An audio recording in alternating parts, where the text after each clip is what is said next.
Welcome to movie mind. মানুষ সুন্দরের পিছনে পাগল। চোখের দেখায় ভালো লাগা, প্রেম করা, বিয়ে করা, যেখানেই যায় সবাই সাদা চামড়ার খোঁজে আছে।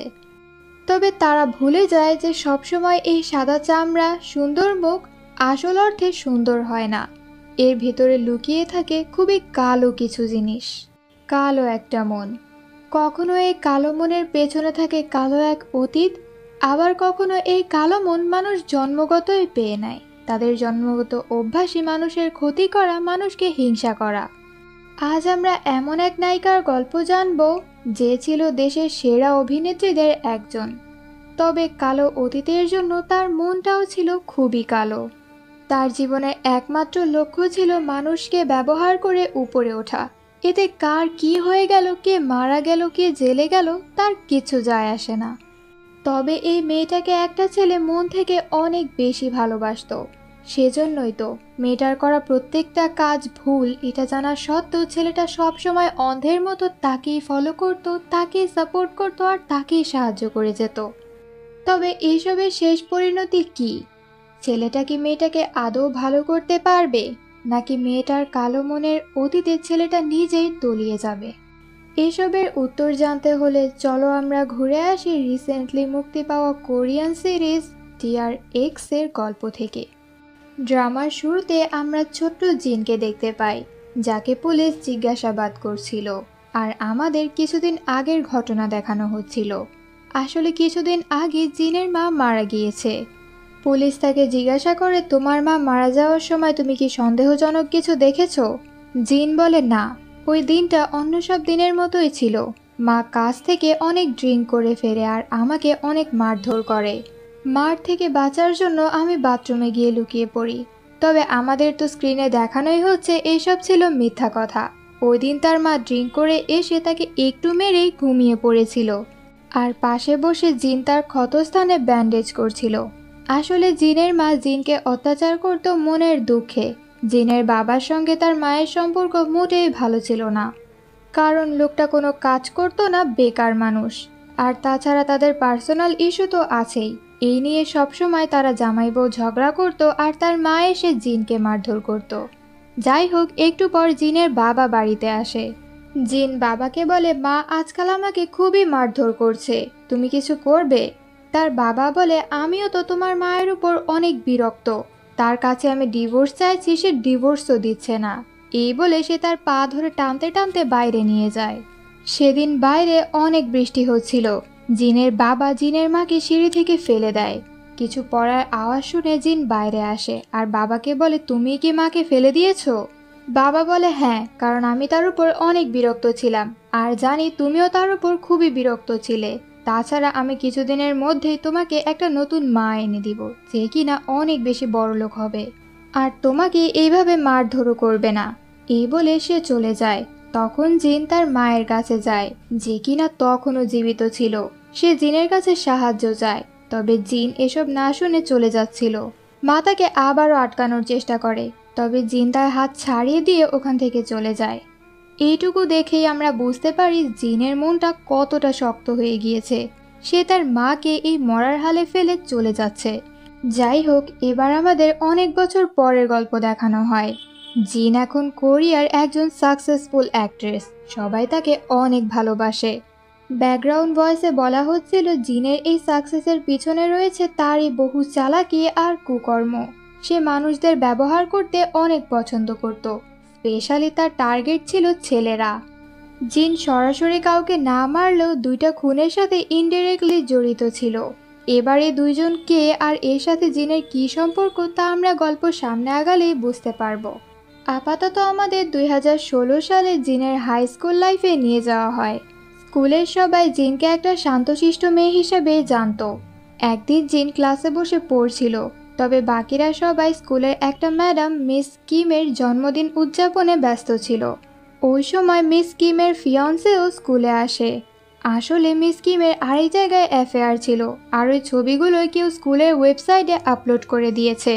মিস কিমের ফিয়ান্সে এসব জানতে পেরে সেখানে এসে সবার সামনে তাকে অপমান করে তার সঙ্গে ব্রেকআপ করে চলে যায়। তবে ওই ছবিগুলোতে শুধুমাত্র মিস কিমের চেহারাই দেখা যাচ্ছিল। যাই হোক, এই সমস্যার কারণে তাকে স্কুল থেকে বের করে দেয়া হয়। সে যখন চলে যাচ্ছিল তখন জিন তার কাছে এসে জিজ্ঞাসা করে তার এই বার্থডে প্রেজেন্টটা কেমন লেগেছে। তাদের কথায় আমরা জানতে পারি মিস কিম জিনকে সবসময় বাজে কথা শোনাতো কারণ তার মা ছিল না বলে, আর তার প্রতিশোধ জিন আজ এভাবে নিল। এবার আমরা ক্লাস টপার মিনকে দেখতে পাই। আজ সে পরীক্ষায় দ্বিতীয় হয়েছে আর প্রথম হয়েছে জিন। তাই সে রেগে টিচারের কাছে গিয়ে এর কারণ জিজ্ঞাসা করে। টিচার জানায় সে সব সাবজেক্টে ভালো মার্ক পেলেও আর্টে ভালো মার্ক পায়নি, এই জন্য সে দ্বিতীয় হয়েছে। এইবার তো সে রেগে যায় আর্ট টিচারের কাছে। তবে সেখানে গিয়ে সে জিন আর টিচারকে কিছু কথা বলতে শোনে। তবে সে কিছু বোঝার আগে জুন নামের একটা ছেলে এসে তাকে ওখান থেকে নিয়ে যায়। পরদিন মিন জিনকে জিজ্ঞাসা করে গতকাল আর্ট টিচারের সাথে সে কী করছিল। তবে জিন বলে তোমার অন্যের ব্যাপারে নাক না গলানোই ভালো হবে, আর তাছাড়া স্পেশালি আমার সাথে পাঙ্গা নিতে এসো না। মিন তো তার কথা শুনে অবাক হয়ে যায় আর রেগেও যায়। যাই হোক, পরে টিচার জুনকে একটা রাইটিং কম্পিটিশনের জন্য প্রস্তুতি নিতে বলে। তবে জুন বলে এই বছর সে না, বরং জিন পার্টিসিপেট করবে, কারণ জিন প্রথম হয়েছে। এটা শুনে আবার মিন রেগে যায়, কারণ মিন জুনকে পছন্দ করত আর এই কম্পিটিশনে তার আর জুনের একসাথে পার্টিসিপেট করার কথা ছিল, কিন্তু এখন তো জুনই যাবে না। স্কুল শেষে সে রেগে তার মাকে এসব কথা বলে। তখন তার মা বলে জিন তো একটা গরিব মেয়ে, নিজের পড়াশোনার খরচ চালাতেই হিমশিম খায়, তাকে নিয়ে এত ভয় পেও না তুমি। এইদিকে জুন কিছু খাবার নিয়ে জিনের বাড়িতে যায়, তবে ভিতরে না ঢুকে বাইরেই দাঁড়িয়ে থাকে। তখন চোখ বন্ধ করলে তার সামনে অতীতের কিছু সিন ভেসে ওঠে, আর চোখ খুললেই সে নিজেকে জিনের কাছে দেখতে পায়। জিন বলে অনেক রাত হয়েছে, এবার তুমি বাড়ি যাও। কিন্তু জুন তো যেতেই চায় না। তখন জিন বলে তোমার কাছে থাকা নোটবুকটা আমায় দাও, একটু লাগবে। তখন ওই নোটবুক খুললে দেখা যায় সেটার ভিতর একটা লাভ লেটার ছিল। তবে এটা যে কে জুনকে দিয়েছে সেটা জুন নিজেই জানে না। তবে লেটার খুললে দেখা যায় এটা মিনের দেয়া। তখন জুন বলে এটা ফেলে দিতে। তবে জিন বলে না, তোমার এটার উত্তর দেওয়া উচিত, আর এই ব্যাপারে আমি তোমাকে হেল্প করব। যাই হোক, পরদিন জিন স্কুলে গেলে সবাই তার সঙ্গে অদ্ভুত আচরণ করতে থাকে, কারণ মিন পুরো স্কুলে ছড়িয়ে দিয়েছে যে জিন একটা গরিব আর অনাথ মেয়ে। ইভেন মিনের মা তো টাকা দিয়ে তাকে কম্পিটিশন থেকেও বের করিয়ে দেয়। পরে টিচার জিনকে বলে যে কম্পিটিশন খুব দ্রুতই হতে যাচ্ছে আর লাস্ট মোমেন্টে তারা নতুন কাউকে টিমে নিতে চায় না। পরে সে ক্লাসে আসলে মিন তাকে খোঁচা মেরে অনেকগুলো কথা শোনায়। তবে জিন তাকে একটা লেটার দিয়ে বলে এটা জুন তোমায় দিতে বলল।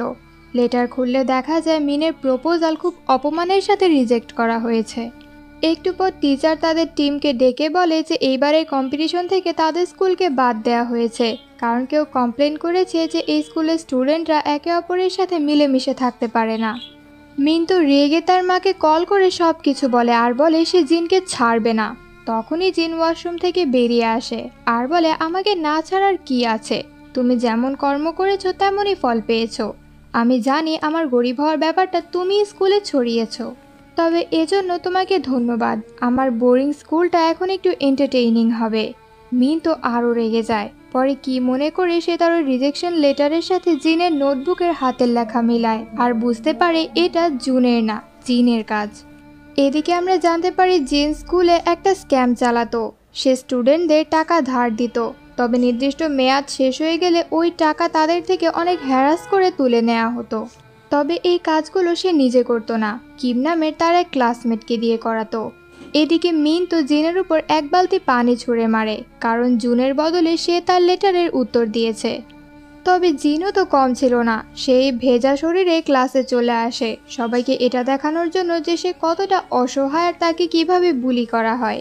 যাই হোক, জুন তার গায়ে তখন একটা টাওয়েল দিয়ে দেয় আর তাকে রেস্ট রুমের দিকে নিয়ে যায়।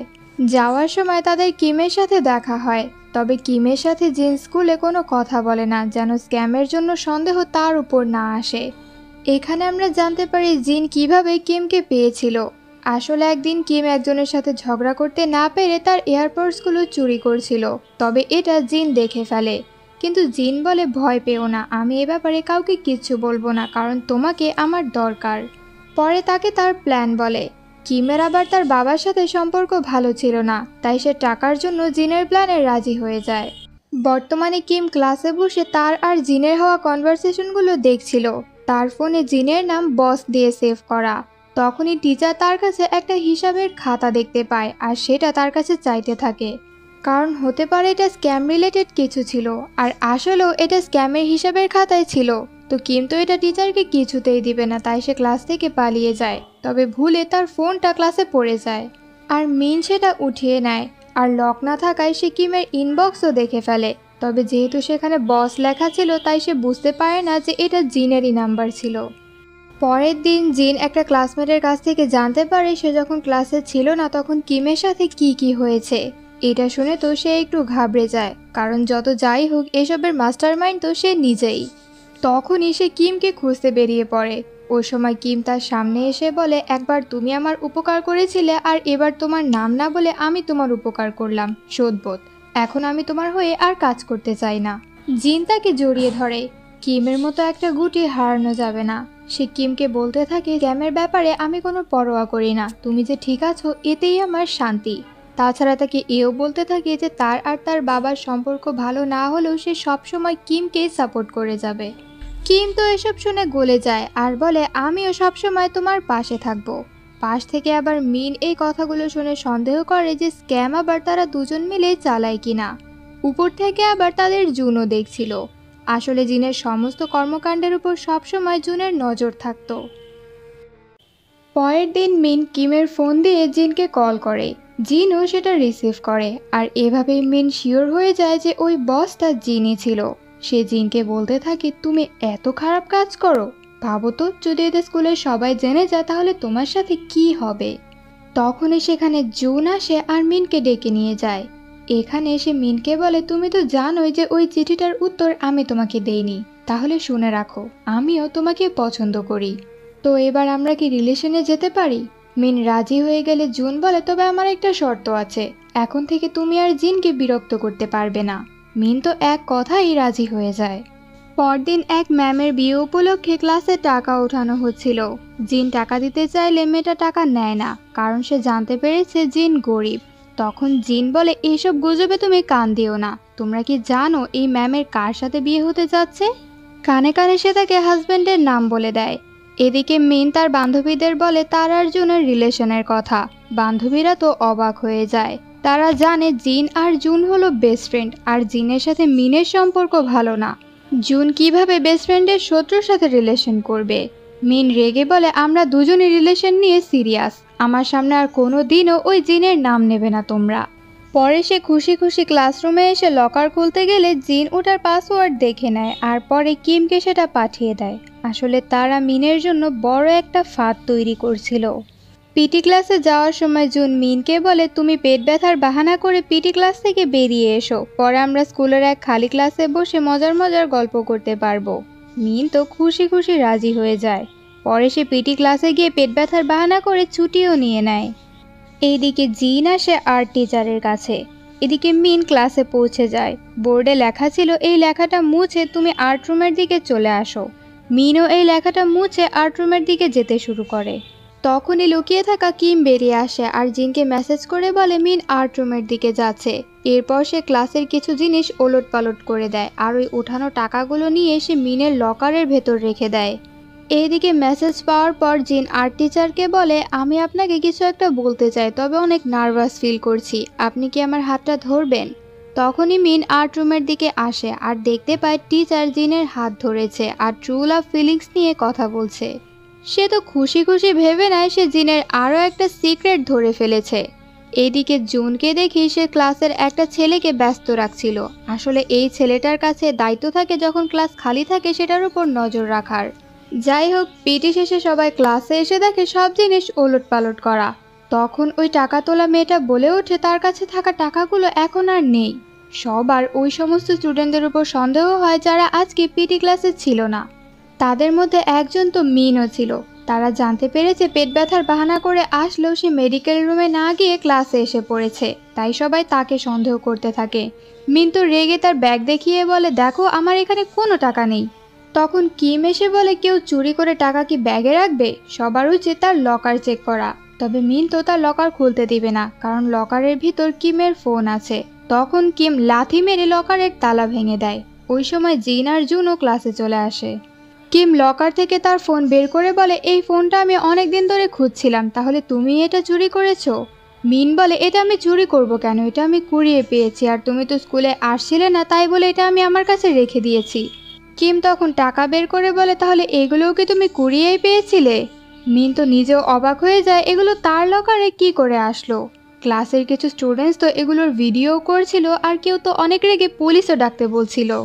দূর থেকে জিন মিনকে বলে, এখনো তোমার সাথে অনেক কিছু হওয়া বাকি।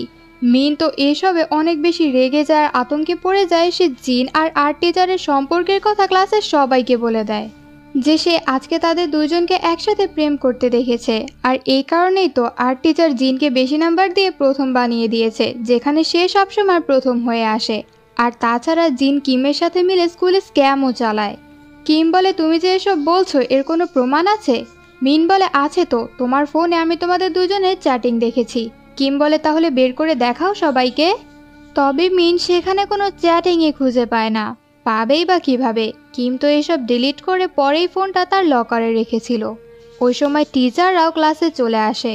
মিন আর্ট টিচারকে দেখে আবারও তার আর জিনের সম্পর্কের কথা বলতে থাকে। তখনই মেয়ে টিচারটা মিনকে একটা চড় দেয়। আসলে এই টিচারের বিয়ের জন্যই টাকা ওঠানো হচ্ছিল, আর এর সাথে আর্ট টিচারেরই বিয়ে হওয়ার কথা। মিন বুঝতে পারে এই কাজটা জিনের একার না, এখানে কিম আর জুনও জড়িত আছে। সে জুনের কাছে গিয়ে বলে, তুমি কেন আমার সাথে এমন করলে? জুন তার কানে কানে বলে, আমি তোমাকে বলেছিলাম জিনের থেকে দূরে থাকো। মিনকে টিচার্স রুমে নিয়ে যাওয়া হয় বিচার করার জন্য। এদিকে ক্লাসে যারা ভিডিও করেছিল তারা এইসব অনলাইনে পোস্ট করে দেয়। মুহূর্তের মধ্যেই এটা ভাইরাল হয়ে যায়, কারণ মিনের বাবা ছিল দেশের একজন নামকরা উকিল, আর এত বড় উকিলের মেয়ে চুরির মতো এমন একটা নিকৃষ্ট কাজ করছে, এটা তো ভাইরাল হবারই ছিল। যাই হোক, এবার মিন চলে যাওয়ার সময় জিনকে দেখে তাকে এসে বলে, আমার বাবার অনেক ক্ষমতা আছে, তোমার কাছ থেকে এর প্রতিশোধ আমি অবশ্যই নিব। জিন বলে, তোমাকে একটা সিক্রেট বলছি, মিস কিমের কথা মনে আছে? তার সঙ্গে যার সম্পর্ক ছিল সেটা ছিল তোমার ওই মহান বাবাই। এবার ভেবে দেখো, যদি এই কথাটা আমি পাবলিক করে দিই তাহলে তোমার বাবার এই ক্ষমতার কি হবে। তাই তোমাকে বলছি, ভালোই ভালোই হার মেনে নাও, না হলে যেটুকু সম্মান বেঁচে আছে ওটুকুও উড়ে যাবে। আর সবশেষে তোমাকে ধন্যবাদ আমার টার্গেট হওয়ার জন্য। এবার আমরা 2007 সালের একটা ফ্ল্যাশব্যাক দেখতে পাই। জিনের মা সবসময় জিনকে দিয়ে চুরি করাতো, আর যখনই সে ধরা পড়ে যেত জিনের মা লুকিয়ে পড়তো। ইভেন যেদিন জিনের মা মারা গিয়েছিল ওই দিন জুনের বাবাও মারা গিয়েছিল। আসলে তারা দুইজন ইচ্ছে করে তাদের পার্টনারদের মেরে ফেলেছিল যেন পরবর্তীতে তারা বিয়ে করতে পারে। এরপর জিনকে তার সৎমায়ের সাথে পরিচয় করিয়ে দেয়া হয়। বাবা বলে, এখানে তুমি লক্ষ্মী হয়ে থাকবে, তাহলে তুমি বড় হওয়া পর্যন্ত তোমার নতুন মা তোমার সেবা যত্ন করবে আর মারবে না। তখন জুন নেমে আসে। সে তো সমবয়সী একটা বন্ধু পেয়ে অনেক খুশি হয়ে যায়। রাতের বেলা আমরা তাদের বাবা মায়েদের কথা বলতে শুনি। জুনের মা বলছিল জুনের দাদার অনেক সম্পদ আছে, কিন্তু বুড়ো তো কিছু দিতেই চাইছে না। আপাতত আমাদের হাতে এই বাড়ি ছাড়া আর কিচ্ছু নেই, আর এটা বিক্রি করেও তো তেমন টাকা পাওয়া যাবে না। তখন জিনের বাবা বলে, আরে চিন্তা করো না, আমাদের জিন আছে না, ওকে দিয়ে আমরা অনেক টাকা ইনকাম করতে পারবো। দেখনি, ও তো অনেক প্রিটি, যদি ওর বাজে ভিডিও বানিয়ে আমরা বিক্রি করতে পারি তাহলে এতে আমরা অনেক টাকা পাবো, সেই টাকা দিয়ে একটা বাড়িও কিনতে পারবো। জুনের মা বলে, আইডিয়া তো ভালোই, তবে তার কিছু ভিডিও বানানোর পর তাকে আমরা অনাথ আশ্রমে দিয়ে আসবো। জিনের বাবা বলে, সেটা তো ঠিক আছে, তবে তোমাকে বলে রাখি, ওই জিনের সাথে লাগতে যেও না, সে তার মায়ের মতোই পুরোই সাইকো হয়েছে। এই সব কথাগুলো জিন বাইরে থেকে শুনে ফেলে। এবার আবারও 2016 সালে ফিরে আসি। জিনের বাবা কোত্থেকে যেন এসেছে জিনের খোঁজ করতে। আসলে সে এতদিন জেলে ছিল, তাই তার মেয়ে কোথায় থাকতো সে সেটা জানতো না। সে শুধু জানে জিন এই স্কুলে পড়ে। তখন আবার মিনও স্কুল থেকে বের হচ্ছিল। জিনের বাবা ফোনে কারোর সঙ্গে জিন যে তার মেয়ে এ ব্যাপারে কথা বলছিল, এটা আবার মিন শুনে ফেলে, আর তাকে এসে জিজ্ঞাসা করে, আপনি কি জিনের বাবা?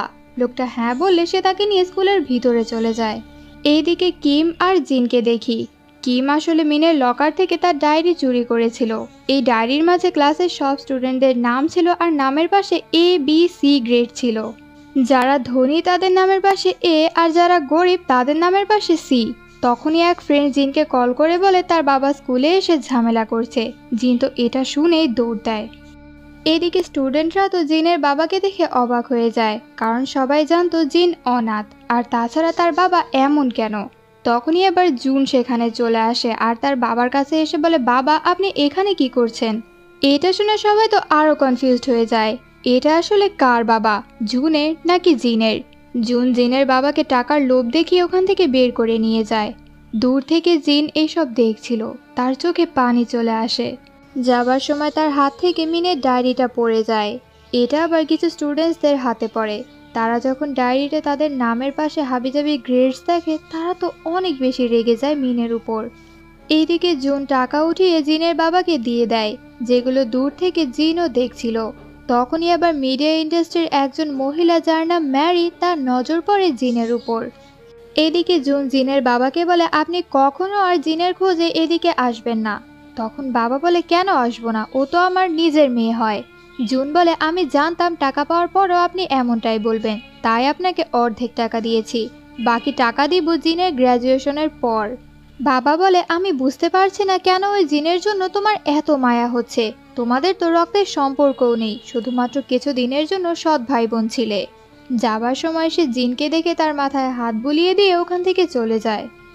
এরপর ম্যারি আসে জিনের কাছে আর তাকে অ্যাক্ট্রেস হওয়ার অফার দেয়। তবে জিন তো অনেক ভালো স্টুডেন্ট ছিল, আর এমন আধা রাস্তায় সে নিজের পড়াশোনা বন্ধ করতে চাইছিল না, তাই সে ম্যারিকে সাফ মানা করে দেয়। এদিকে কিম বাড়ি এসে দেখে তার বাবা তার ছোট ভাইকে মারছে, তাই বাবাকে আটকে বলে, দয়া করে ওকে কিছু করবেন না, আপনার দরকার হলে আপনি আমাকে মারুন। বাবা তো এতে আরো রেগে যায় আর একটা ছুরি বের করে কিমকে মারতে যায়। কিমও নিজের জীবন বাঁচাতে ওই ছুরিটা নিয়ে ধস্তাধস্তি করতে থাকে, আর এক পর্যায়ে ভুল করে ওটা কিমের বাবার বুকে গেঁথে যায় আর তার বাবা ওখানেই মারা যায়।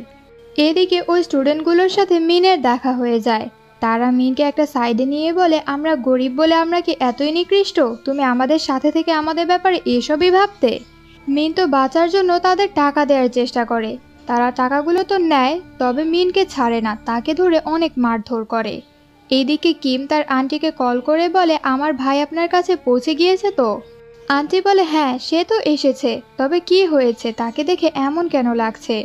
কিম বলে, এখন থেকে আপনি তার একমাত্র গার্ডিয়ান, তার ভালো যত্ন নেবেন। এই বলে সে কল কেটে দেয়। এরপর সে জিনকে কল করে সব কিছু বলে, আর বলে, হতে পারে এটাই শেষবার তুমি আমার কণ্ঠ শুনছো।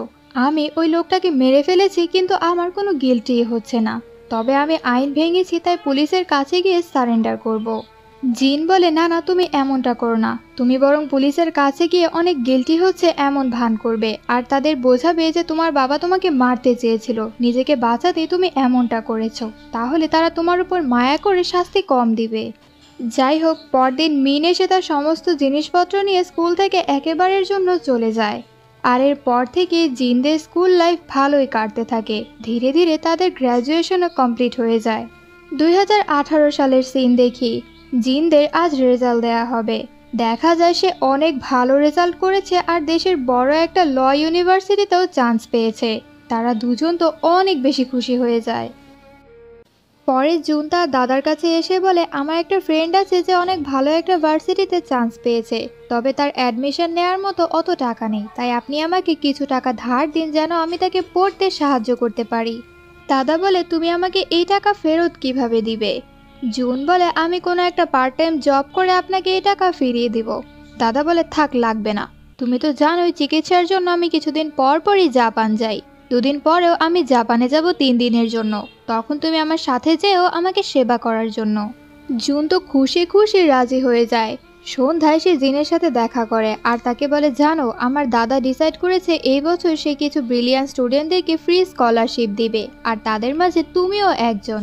এই বলে সে তাকে অ্যাডমিশনের জন্য টাকা বের করে দেয়। তবে জিন তো সবই বুঝতে পারে আর বলে, এবার আমাকে বলো এই টাকার বিনিময়ে তোমাকে কি করতে হবে? জুন বলে, তেমন কিছু না, 2 দিন পর দাদা জাপানে যাবে, তখন তার সঙ্গে শুধু যেতে হবে। এই কথায় জিনও টাকা নিয়ে নেয়। পরে বাড়িতে এসে দেখে বাবা বাড়িতে দাঁড়িয়ে আছে।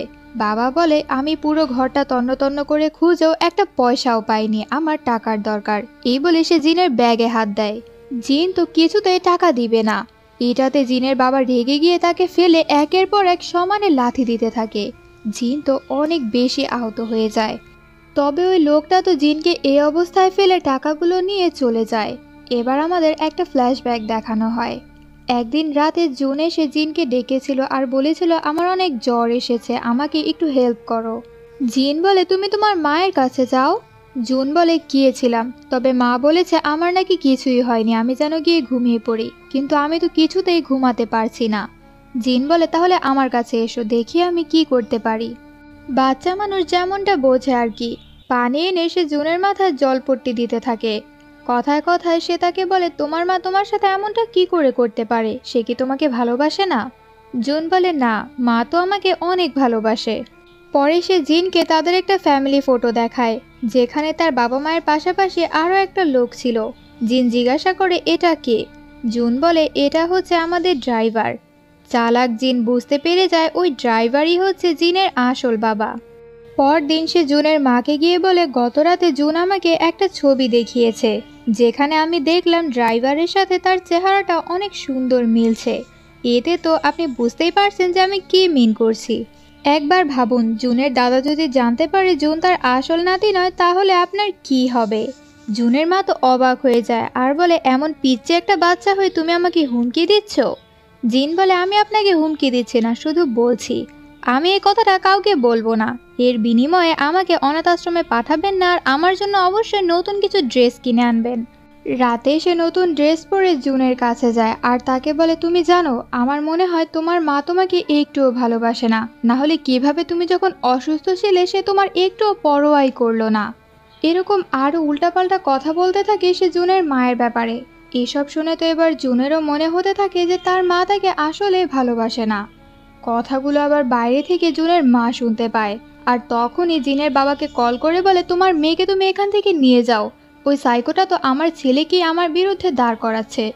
পরে জিন বাইরে আসলে জুনের মাকে দেখে বলে আপনি কি আমাদের কথা শুনছিলেন লুকিয়ে লুকিয়ে?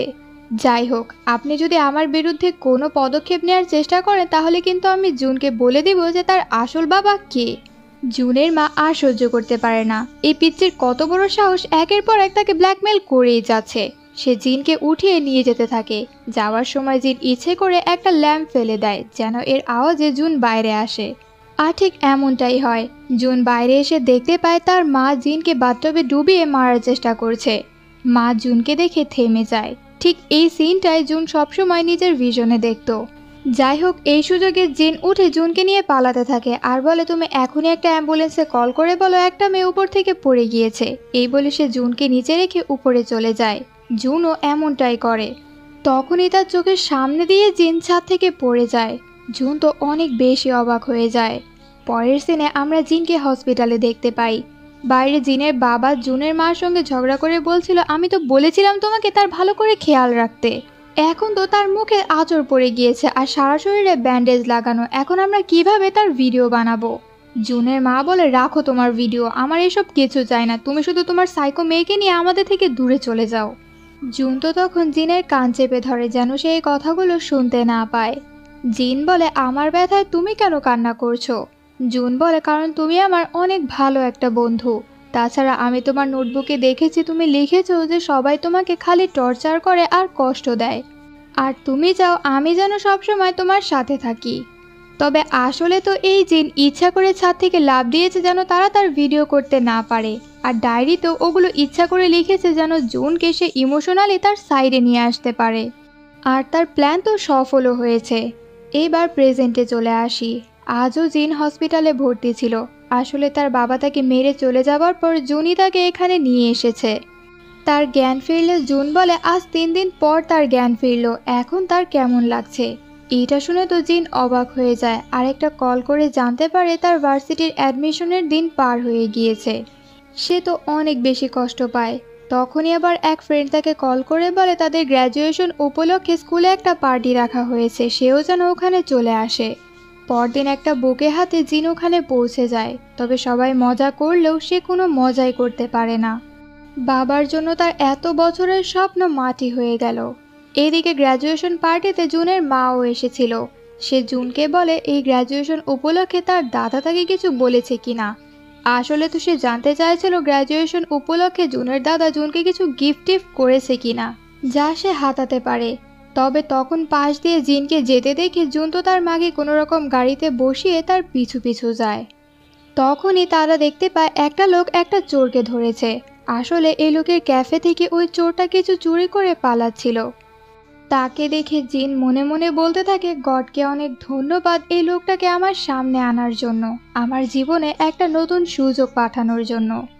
আসলে তো এই লোকটাকে নিয়ে এসে মাথায় বড় একটা প্ল্যানের জাল বুনেই ফেলেছে। লোকটার নাম ছিল চ্যান। পরদিন এসে চ্যানের ক্যাফেতে চলে যায় পার্ট টাইম জবের খোঁজে। চ্যানও তাকে জব দিয়ে দেয়, আর এখান থেকে এসে চ্যানের ক্যাফেতে কাজ করতে শুরু করে। জুন চ্যানের ক্যাফের সামনে একটা টিউশন সেন্টার খুলে বসে, যেন সে সবসময় জিনের উপর নজর রাখতে পারে। এদিকে জিনের সৌন্দর্যের কারণে তো জুনের ক্যাফেতে ছেলেদের ভিড় লেগেই থাকতো। সবসময়ই তারা জিনকে তাদের সঙ্গে ডেটে যাবার কথা বলতো, তবে জিন মানা করে দিত। তার ছবি তুলে তো ছেলেরা পোস্টও করত, আর এভাবে জিন ভাইরাল হয়ে যায়। তখন আমরা একটা ছেলেকে দেখি যে সবসময় জিনের ছবির দিকে তাকিয়ে থাকতো। এ মূলত তার একটা স্টকার ছিল। যাই হোক, জিনের এই ছবিগুলো তো ম্যারির চোখেও পড়ে। সে বলতে থাকে, হাই স্কুলে থাকতে তাকে আমি একবার অফার করেছিলাম, এখন তো আমার তাকে আবারও একবার অফার করা উচিত। এইদিকে ক্যাফেতে একটা সহকর্মী জিনকে বলতে থাকে, আমাদের বস চ্যান তো অনেক ভালো বেসবল প্লেয়ার ছিল, তবে তার এক বন্ধুর ভুলের কারণে সে তার হাতে গুরুতর আঘাত পায় আর খেলা থেকে বের হয়ে যায়। তবে এর জন্য সে কখনোই তার বন্ধুকে দোষ দেয়নি, সবসময় নিজের ভাগ্যকে দোষ দিয়েছে। কিন্তু এখন সে আবারও বেসবলে ফিরে যাওয়ার প্ল্যানিং করছে। বেসবল এজেন্সির পিছনে যত প্রভাবশালী লোকেরা আছে তারাও চায় সে যেন তাড়াতাড়ি একটা কামব্যাক করে। যাই হোক, রাতে বাড়ি যাওয়ার সময় জিনকে ওই স্টকারটা ফলো করে, তবে জিনও তো কম না, সে ওই লোকটাকে মেরে একদম ভর্তা বানিয়ে দেয়। তখনই সেখানে জুন পৌঁছে যায় আর জিনকে বলে, তোমার কিছু হয়নি তো? জিন বলে, তুমি এত দেরি করে আসলে কেন? ওই লোকটা যদি আমার কোনো ক্ষতি করে ফেলতো তাহলে কি হতো? তুমি আমার জন্য কি কি করতে পারবে আরেকবার বলো তো? জুন বলে, আমি কাউকে খুন করা ছাড়া সবই করতে পারবো। জিন বলে, চিন্তা করো না, আমি কখনো তোমাকে খুন করতে বলবো না। এই বলে সে ওখান থেকে চলে যায়। পরে ওই স্টকারটা জুনের কাছে সাহায্য চায়। জুন বলে, আমি তোমার জন্য একটা অ্যাম্বুলেন্স ডেকে দিব, তবে আজকে এখানে কি হয়েছে এটা তুমি কাউকে বলতে পারবে না। স্টকারও রাজি হয়ে যায়। পরে জুন ভাবতে থাকে, আমি কিভাবে এমন সাইকো একটা মেয়ের প্রেমে পড়ে গেলাম। যাই হোক, এদিকে জিনের বাবা জিনের কাছে টাকা নিতে আসে। জিনও তাকে টাকা দিয়ে দেয়। বাবার মারকে সে অনেক ভয় পেত। যাবার সময় বাবা একজনের সাথে ফোনে বলছিল, হ্যাঁ হ্যাঁ, তুমি ছবিগুলো সময় মতোই পেয়ে যাবে। আসলে জিনের বাবা তো সুযোগ পেলে লুকিয়ে লুকিয়ে জিনের বাজে বাজে ছবি তুলতো আর সেগুলো এক এক জায়গায় বিক্রি করত। মানে এই লোকটা কতটা নিকৃষ্ট ছিল। যাই হোক, এই কথাগুলো আবার পেছন থেকে জিন শুনতে পায়। তার তো অনেক বেশি রাগ হয়, সে তার বাবাকে ধাক্কা মারতে যায়। তবে তখনই বাবা পেছনে ঘুরে আর জিনের চুল টেনে বলে, কি তুই আমাকে এখান থেকে ফেলে দিতে চাইছিলি? তোর সাহস তো কম না। এই বলে সে তাকে বেধড়ক মারে আর বলে, আগামী মাস থেকে তুই আমাকে ডাবল টাকা দিবি। এই বলে সে চলে যায়। তখন দুঃখে জিন হাসতে থাকে পাগলের মতো। পরদিন গলায় একটা ব্যান্ডেজ লাগিয়ে সে ক্যাফেতে পৌঁছে যায়। এই ব্যান্ডেজ দেখে চ্যান তো জিজ্ঞাসা করে তার কি হয়েছে। জিন বলে, এটা তেমন কিছু না। এই ক্যাফে সবাই জানতো জুন জিনের বয়ফ্রেন্ড হয়। তাই চ্যান জিজ্ঞাসা করে, ইদানিং তো দেখি জুন অনেক রাত পর্যন্ত টিউশন সেন্টারে পড়ায়, তাহলে তোমাকে বাড়িতে কে নিয়ে যায়? জিন বলে, আমি তো একাই যাই। চ্যান বলে, তোমার কি বাবা নেই, সে তোমাকে নিয়ে যেতে পারে না? জিন বলে, আছে তো আমার বাবা, কিন্তু সে দূরের একটা শহরে চাকরি করে। রাতের বেলা দেখি জুন জিনের বাবার ভিডিও করছিল। আসলে এই লোকটা তো জিনের পাশাপাশি আরও মেয়েদের বাজে ছবি তুলে সেগুলো বিক্রি করত। পাবলিক প্লেসে হিডেন ক্যামেরা রেখে দিত আর রাতের বেলা সেগুলো এসে তুলে নিয়ে যেত। জুন এগুলোরই প্রমাণ কালেক্ট করছিল যেন সে এই লোকটাকে আবারও জেলে পাঠাতে পারে। এভাবেই তো এই লোকটা আর জিনকে বিরক্ত করতে পারবে না। তবে ওই লোকটা এগুলো দেখে ফেলে আর পালাতে শুরু করে। জুনও তার পিছু ছুটে আর পুলিশও কল করে ডেকে নেয়। পরে সে জিনের বাবাকে ধরে নেয় আর বলে, আপনার মতো নিকৃষ্ট লোক আর নিকৃষ্ট বাবা আমি এই দুনিয়া আর একটাও দেখিনি। তবে জিনের বাবা তো জিনের নামে তখন আরও অনেক বাজে বাজে কথা বলতে থাকে। এইসবে তো জুনের অনেক রাগ হয় আর সে জোরে তার গলা টিপে ধরে। এতে জিনের বাবা অজ্ঞান হয়ে যায়। তখন জুন দেখে আশেপাশে কেউ নেই আর একটা পাথর উঠিয়ে এসে জিনের বাবার মাথায় মারতে চায়, তবে সে পারে না। এইটা আবার দূর থেকে জিন দেখে নেয়। তখন ওখানে পুলিশও পৌঁছে যায়। তারা যখন দেখতে পায় জুন জিনের বাবাকে মারছে তখন তারা স্বাভাবিকভাবে জুনকে ক্রিমিনাল মনে করে অ্যারেস্ট করে নেয়। কিন্তু পুলিশ স্টেশনে এসে জিন কেন জানি তার বাবার সাইড নেয় আর বলতে থাকে জুন সবসময় তাকে স্টক করে। অতীতে তারা কিছু মাসের জন্য সৎ ভাই বোন ছিল, পরে তাদের বাবা মা ডিভোর্স হয়ে যায় আর এরপর থেকেই সে টাকার জন্য জিনকে স্টক করে বেড়ায়। বাবা তাকে থামাতে চাইলে সে তো বাবাকেও ধরে মারধর করে। কিছুদিন আগে সে তার বাড়িতেও গিয়ে অনেক ভাঙচুর করেছিল। এইসব শুনে তো জুন অনেক অবাক হয়ে যায় আর বলতে থাকে আমি না, তার নিজের বাবাই তাকে স্টক করে। ইভেন সে তো মেয়েদের ওয়াশরুমে ক্যামেরা লাগিয়ে ভিডিওও করে। পুলিশ তার কাছে প্রমাণ চায়, তবে সে তার ফোন বের করলে সেখানে কোনো প্রমাণই পায় না। আসলে ঘটনাস্থলে জুনের ফোন পড়ে গিয়েছিল, যেটা জিনের হাতে পড়ায় সে সব প্রমাণ ডিলিট করে ওটা পুলিশকে দিয়েছিল। জিনের বাবা ছাড়া পেয়ে যায়, তবে বাইরে এসে সে জিনকে বলে আমি কিছুদিন পরে তোমার কাছ থেকে টাকা নিতে আসবো, সব রেডি করে রেখো। জিন বলে ঠিক আছে বাবা, তবে আপনি আমার সঙ্গে দেখা করবেন না, টাকা রেডি হয়ে গেলে আমিই আপনাকে কল করে আপনাকে ডেকে নিব। বাবার তো সন্দেহ হয় আর সে বলে তুমি আমাকে ধোকা দিবে না তো? তবে জিন বলে কে বলছেন আমি আপনাকে ধোকাই দিব না, যদি দেই তাহলে আপনি আমাকে শাস্তি দিয়েন। এইসব শুনে বাবা তো ওখান থেকে চলে যায়। পরে জিন আবারও গিয়ে জুনের সাথে দেখা করে। জুন বলে তুমি আমার সাথে এমনটা কিভাবে করতে পারলে? জিন বলে আমি জানি তোমার প্ল্যান কি, তবে এই ছোটোখাটো কারণে যদি আমার বাবাকে তুমি জেলে দাও, 2-3 বছর পর সে বেরিয়ে এসে আবারও আমার জীবনটাকে শেষ করে দিবে। আর আমি তখন দেখেছিলাম তুমি আমার বাবাকে মেরে ফেলতে চেয়েছিলে, তবে কেন করনি সেটা? যদি তুমি এমনটা করতে তাহলে আমি মুক্ত হয়ে যেতাম, কিন্তু তুমি যেহেতু পারোনি তাই তুমি এখন এখানেই থাকো, আমার ব্যাপারে কোনো নাক গলাতে এসো না। আসলে জিন তো তার বাবাকে একেবারে খতম করে দেওয়ার জন্য এক ভয়ানক প্ল্যান করছে, আর সে চায় না জুন এই প্ল্যানের মাঝে থেকে তার জীবনকে রিস্কে ফেলে। পরদিন সে বড় বড় ব্যান্ডেজ লাগিয়ে ক্যাফেতে চলে যায়। এটা চ্যানের চোখেও পড়ে, তাই সে তাকে এর ব্যাপারে জিজ্ঞাসা করে। তখন জিন বলে আমার একটা স্টকার আছে, গতরাতে তার সঙ্গে একটু হাতাহাতি হয়েছিল, আর কিছু না। চ্যান বলে জুন কোথায় ছিল তখন? জিন বলে সে তো তার দাদার সঙ্গে একটু জাপানে গিয়েছে, তবে আসলে তো সে জেলে ছিল। যাই হোক, আজকে রাতের বেলা চ্যান নিজের গাড়িতে করে জুনকে বাড়িতে দিয়ে যায়। গাড়িতে বসে সে তাকে একটা পেপার স্প্রেও দেয়। তখন জিন তার বসকে জিজ্ঞাসা করে আচ্ছা বস, আপনি যে নিঃস্বার্থভাবে সবাইকে হেল্প করেন, এতে যদি আপনার কোনো ক্ষতি হয় আপনার কেমন লাগবে? চ্যান বলে আমি সবাইকে নিজের ইচ্ছাতে সাহায্য করি, এতে আমার ক্ষতি হলে ভেবে নিব আমার ভাগ্যের দোষে হয়েছে। তখন জিন মনে মনে ভাবে যাক, তাহলে পরকালে এই লোকটা আমাকে অন্তত দোষ দেবে না। এবার বাড়িতে পৌঁছে যখন চ্যান দেখে জিন ছাদের এমন একটা রুমে থাকে, তখন তো তার জিনের জন্য আরও মায়া হয়। জিন বাইরে একটা বক্স দেখতে পায়, ধরতে গেলে সেটার ভিতর থেকে একটা ইঁদুর বেরিয়ে আসে আর একটা নোটও ছিল যেখানে লেখা পরবর্তী টার্গেট তুমি। তখন আবার ভেতর থেকে আওয়াজ হয়। চ্যান বুঝতে পারে হয়তো স্টকারটা এখানে এসেছে, আর আসলেও স্টকারই ছিল। সে ওখান থেকে পালাতে থাকে। চ্যান জিনকে ভেতরে যেতে বলে স্টকারকে ধরতে যায়, তবে একটুর জন্য ধরতে পারে না। ফিরে এসে দেখে জিন তখনও বাইরেই আছে। চ্যান বলে আমি না তোমাকে ভেতরে যেতে বললাম? জিন বলে বস আপনার জন্য আমার চিন্তা হচ্ছিল, তবে আসলে তো এই মেয়ে উপর থেকে দেখছিল চ্যান কি কি করে। যাই হোক, জিন বলে আমি আমার এক বান্ধবীকে ডেকে নিয়েছি, একটু পর এসে চলে আসবে, আপনি নিশ্চিন্ত হয়ে বাড়ি ফিরে যান। তবে চ্যানের তো জিনের জন্য তখনও চিন্তা হচ্ছিল, তাই সে তার বেসবল ব্যাটটা জিনকে দিয়ে চলে যায়। এরপর জিন একটা গ্রোসারি শপে যায়, সেখানে ওই স্টকারটা তার কাছে আসে, তবে সে তাকে আক্রমণ না করে তার সঙ্গে কথা বলে। এইগুলো আবার তার ক্যাফের এক সহকর্মী দেখে নেয়। পরদিন জিন ক্যাফেতে গেলে সহকর্মী বলে তোমার সঙ্গে একজন দেখা করতে এসেছে। এটা ম্যারি ছিল। ম্যারি আবারও জিনকে অ্যাক্ট্রেস হওয়ার জন্য প্রস্তাব দেয়, তবে জিন বলে এখন আমার হাতে আরও গুরুত্বপূর্ণ কাজ আছে। ম্যারি বলে কি কাজ, আমাকে বলো, আমি দেখি হেল্প করতে পারি কিনা। জিন বলে না, এটা সম্পূর্ণই ফ্যামিলি ম্যাটার। ম্যারি বলে আমাদের হাতে অনেক পাওয়ার থাকে, আমরা অনেক ফ্যামিলি ম্যাটারও আরামসে মিটিয়ে দিতে পারি। যাই হোক, তোমার যদি কখনো অ্যাক্ট্রেস হতে মন চায় তাহলে অন্য কারো কাছে যেও না, ডাইরেক্ট আমার কাছেই আসবে। এই বলে সে চলে যায়। পরে চ্যান মজা করে জিনকে বলে জুনের গার্লফ্রেন্ড যে অ্যাক্ট্রেস হতে যাচ্ছে এটা কি জুন জানে? তখন জিন বলে জুন কিন্তু আমার বয়ফ্রেন্ড না। এটা শুনে তো চ্যান অবাক হয়ে যায়। যাই হোক, একটু পরে চ্যান জিনকে জিজ্ঞাসা করে গতরাতে আর কি কিছু হয়েছিল।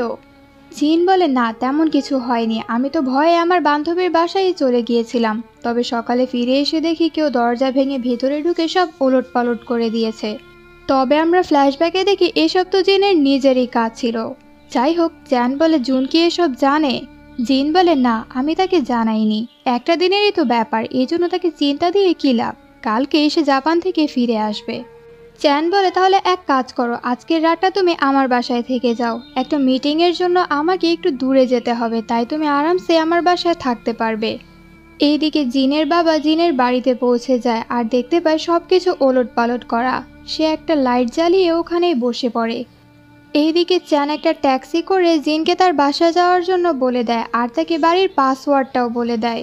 তবে ট্যাক্সিতে উঠে জিন তো তার নিজের বাসার দিকে যেতে থাকে আর চ্যানকে মেসেজ করে বলে তার আইডিটা বাড়িতেই রয়ে গিয়েছে, তাছাড়া রাতে পরার জন্য কিছু কাপড় আনতে হবে। তখন চ্যান তাকে মেসেজ করে বলে কোনো ঝামেলা হলে সাথে সাথে তুমি আমাকে কল করবে। জিন বাড়িতে এসে দেখে বাবা সেখানে বসে আছে। বাবা বলে তোমার জন্য অনেকক্ষণ অপেক্ষা করলাম, আজকে ভেবেছিলাম তুমি তো আসবেই না। জিন বলে আসবো না মানে, এই দিনটার জন্য আমি কতগুলো দিন ধরে অপেক্ষা করে যাচ্ছি। বাবা বলে এত নাটক না করে আমাকে আমার টাকা দিয়ে দাও। জিন বলে দিব, তবে এর আগে আপনাকে আমার একটা রিকোয়েস্ট রাখতে হবে।